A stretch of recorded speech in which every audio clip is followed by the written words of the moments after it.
Grooming एक तरह का शिकारी व्यवहार है जिसमें शोषण करने वाला व्यक्ति अक्सर किसी बच्चे या टीनेजर को भरोसे वाले रिश्ते में फंसाता है ताकि बाद में उसका शोषण या बुरा बर्ताव कर सके। बेशक ये बड़ों के साथ भी हो सकता है। ये बहुत चालाकी से और धीरे धीरे होता है और पीड़ितों को अक्सर तब तक इसका पता नहीं चलता जब तक बहुत देर नहीं हो जाती। ज्यादा लोगों को बचाने और जो लोग ग्रूमिंग का शिकार हुए हैं उन्हें सही बात समझने में मदद करने के लिए हम इसके दिमाग पर पड़ने वाले बुरे असर और इससे निपटने के तरीकों के बारे में गहराई से जानेंगे। जागरूकता सबसे जरूरी है, इसलिए हमारा मकसद जागरूकता बढ़ाना, पीड़ितों को दोष देने से रोकना और इसे और लोगों के साथ होने से बचाना है। अगर आप इससे जुड़े हुए महसूस करते हैं तो जान लें कि आप अकेले नहीं हैं। आपके साथ जो हुआ वो आपकी गलती नहीं है, ये एक तरह का शोषण है और आप मदद के हकदार हैं। यहाँ कुछ बातें बताई गई हैं जिनसे आप समझ सकते हैं कि ग्रूमिंग का पता तब तक क्यों नहीं चलता जब तक बहुत देर नहीं हो जाती। धीरे धीरे हेर फेर, ग्रेजुअल मैनिपुलेशन। ग्रूमिंग की शुरुआत कंट्रोल या बुरे बर्ताव से नहीं होती बल्कि दया और ध्यान देने से होती है। शोषण करने वाले अपने शिकार का भरोसा जीतने के लिए उन्हें खास, जरूरी या समझा हुआ महसूस कराते हैं। लेकिन वे भावनात्मक निर्भरता कैसे बनाते हैं? ग्रूमर असल में शिकार को भावनात्मक रूप से निर्भर होने के लिए तैयार करता है। वे शिकार के दिमाग के उस हिस्से अमिगडाला को कंडीशन करते हैं ताकि वह ग्रूमर को आराम, भरोसे और खुशी की भावनाओं से जोड़कर देखे। ये डोपामाइन और ऑक्सीटोसिन जैसे फील गुड हार्मोन के रिलीज होने से होता है। समय के साथ ये शिकार के दिमाग को ग्रूमर से मंजूरी और ध्यान पाने की आदत डाल देता है और अक्सर वे ग्रूमर पर भरोसा करने लगते हैं और उनसे राहत की उम्मीद करते हैं, भले ही चेतावनी के संकेत दिखने लगें। इससे शिकार के लिए खतरे के संकेतों, रेड फ्लैग्स को पहचानना मुश्किल हो जाता है क्योंकि उनका दिमाग ग्रूमर के साथ एक जुड़ाव महसूस करने के लिए कंडीशन हो चुका होता है। जब तक हालात और बुरे होते हैं तब तक शिकार का नजरिया पहले ही बदल चुका होता है, जो हमें अगले पॉइंट पर ले जाता है। कॉग्निटिव डिसोनेंस, सोच में टकराव। ग्रूमिंग दिमाग में उलझन पैदा करती है जहां दो विरोधी विचार एक साथ मौजूद होते हैं। अमिगडाला बनाम प्रीफ्रंटल कॉर्टेक्स के बारे में सोचें। एक तरफ ग्रूमर दयालु और ख्याल रखने वाला लगता है, दूसरी तरफ उनका व्यवहार कंट्रोल करने वाला और दुख देने वाला हो जाता है। यह संघर्ष अमिगडाला जो भावनाओं को प्रोसेस करता है और प्रीफ्रंटल कॉर्टेक्स जो फैसले लेने के लिए जिम्मेदार है पर पड़ने वाले असर से और बढ़ सकता है। इन हिस्सों का गलत इस्तेमाल किया जा सकता है जिससे पीड़ितों के लिए नुकसानदायक पैटर्न को पहचानना मुश्किल हो जाता है। गैसलाइटिंग। पीड़ित इसे क्यों नहीं देख पाते? यह गैसलाइटिंग की ताकत है। ग्रूमर अपने नुकसानदायक व्यवहार से इनकार करेगा, पीड़ित को दोष देगा या तथ्यों को इस तरह घुमाएगा कि पीड़ित को लगे कि वे जरूरत से ज्यादा प्रतिक्रिया दे रहे हैं या चीजों की कल्पना कर रहे हैं। इससे अपनी अंतरात्मा की आवाज पर भरोसा करना, रिश्ता छोड़ना या बाहर से मदद लेना मुश्किल हो जाता है। जब बार बार गैसलाइटिंग होती है तो यह आपके दिमाग को बदल सकती है और उसे अस्त व्यस्त कर सकती है। इससे लगातार कंफ्यूजन और एंजाइटी की स्थिति पैदा होती है जो एमिगडाला और हिप्पोकैम्पस दोनों को प्रभावित करती है। भावनाओं को प्रोसेस करने के लिए जिम्मेदार एमिगडाला डर और अनिश्चितता की भावनाओं को बढ़ा सकता है, जबकि यादें बनाने के लिए जरूरी हिप्पोकैम्पस घटनाओं को सही ढंग से याद करने में संघर्ष कर सकता है। इसका मतलब है कि पीड़ित अपनी यादों और धारणाओं पर शक कर सकते हैं, जिससे हेरफेर को पहचानना और भी मुश्किल हो जाता है।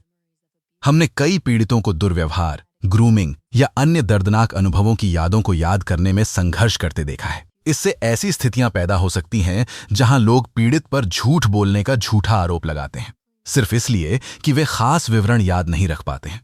लेकिन यह सच नहीं है, क्योंकि ट्रॉमा यादें बनने की प्रक्रिया को बाधित कर सकता है, जिससे यादें अधूरी या गायब हो सकती हैं। यह समझना महत्वपूर्ण है कि यादों में कमी पीड़ित के अनुभव की सच्चाई को कम नहीं करती है। आइसोलेशन और कंट्रोल। ग्रूमिंग में पीड़ित को उनके सपोर्ट नेटवर्क से अलग करना शामिल है।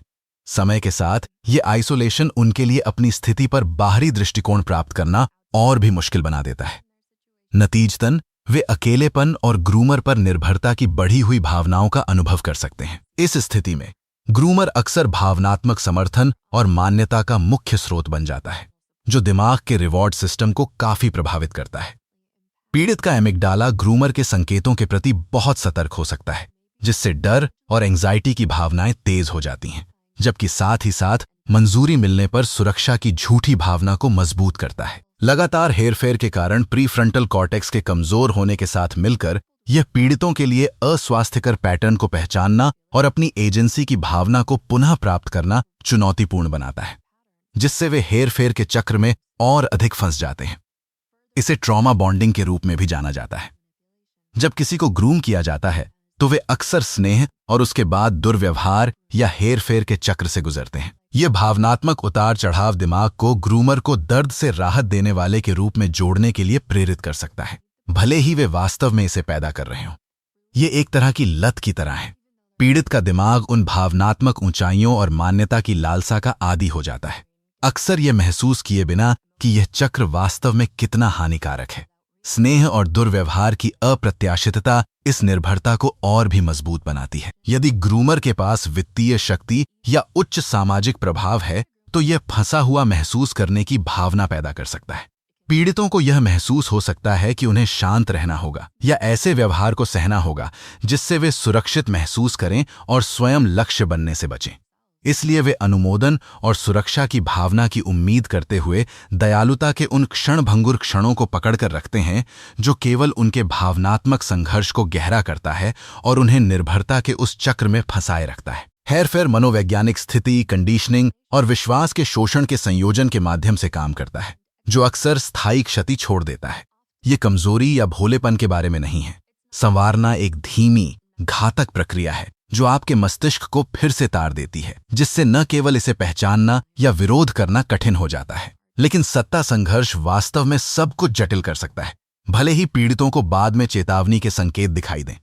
शक्तिशाली ग्रूमर की तुलना में संसाधनों की कमी के कारण नुकसान होने के डर से उनके लिए बोलना कठिन हो सकता है। हमें उम्मीद है कि यह वीडियो आश्वासन प्रदान करता है और इस बात पर प्रकाश डालता है कि कैसे उनके दिमाग पर संवारने और दुर्व्यवहार का प्रभाव उनके लिए यह व्यक्त करना मुश्किल कर देता है कि वे क्या कर रहे हैं, खासकर जब उनसे पूछताछ की जाती है या जब वे खुद को अदालत प्रणाली में पाते हैं। यदि आप इस वीडियो से संबंधित हैं और पीड़ित हैं तो कृपया जान लें कि आप हैं। आपके मस्तिष्क को संवारने के लिए शिकार बनने में केवल आपकी गलती नहीं है।